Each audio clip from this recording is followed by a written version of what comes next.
अरू दिन मजाले मोबाइल खेलाएर बसेर टाइम बिताएको हिजो र आजको दिनमा चाहिँ निस्क्यो सबै हाम्रो। ईदले गर्दा चाहिँ हिजो र आज चाहिँ ओभर बिजी भयो हाम्रो चाहिँ। तपाईँहरूको चाहिँ कस्तो भयो नि?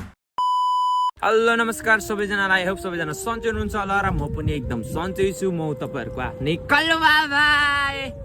सो गाइस, आज चाहिँ हामी चाहिँ हिँड्दै जाँदैछौँ। ये मेरा दोस्त है, ये दोस्त भी गर्लफ्रेंड बनाने से मेरा दोस्त ना रहा, ये पराई हो गया, इसीलिए मैं अकेला हूँ। गर्लफ्रेंड मिल गया तो अपना दोस्त को भूल गया, अपना लंगोटिया चड्डी का दोस्त को भूल गया। गर्लफ्रेंड मिल गया तो दोस्त मेरे को भूल गया। स्वदेश भाई, मेरा हार्ट बहुत दर्द कर रहा है, यहाँ पे अकेला हूँ मैं। मेरा दोस्त चेंज हो गया। ये देखो धूप भी कितना पराया है, इतना ज्यादा धूप लगा है। ऑलमोस्ट मैं लेट भी हो चुका हूँ।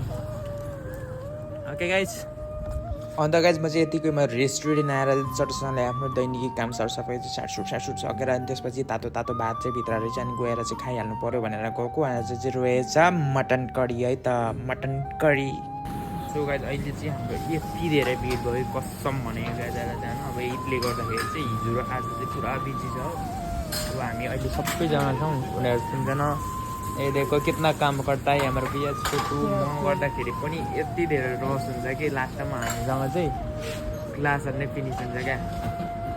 अनि that's why he was to only stay for outside, is only using phone. अन्त एकछिन पछाडि त यति धेरै कस्टमर आइदिनु भयो कि जुठो भाँडा त्यति नै हो। त्यसमाथि फुडहरू अर्डर आएर चाहिँ म चाहिँ ओसारेको अनि एकछिन बादमा फेरि स्यान्डविच बनाएर पनि दिएँ। अनि एकछिनमा चाहिँ फेरि हाम्रो सप्लाई आइपुग्यो। त्यतिखेर म चाहिँ स्यान्डविच बनाउँदै सँगले बाहिरबाट एउटा टेबल क्लिन गरेँ। अनि त्यसपछि उपर भोक लिएर आएको थियो। अनि त्यही माथि मेरो चाहिँ फेभरेट सब्जी फुलकोपी र आलु थियो। तातो तातै गम खाएँ, उपर गलिरहेको थियो नि त। फेरि पनि खाना खाइसकेको, त्यसपछि फेरि अर्डर रहेछ र अनि अब जानुपर्ने हुन्छ रुम है त। सो गाइज, म चाहिँ फाइनली रुम आइसकेको छु। अनि अब त्यही हो गाइज होइन, के कस्तो हो अब अहिले चाहिँ खासै राम्रो भ्लगहरू आउन पाएको छैन। अनि जे जस्तो भए पनि हेरेर अब हेरेर साथ दिनुभएको छ सबैजनालाई धन्यवाद है। See you in the next vlog है त।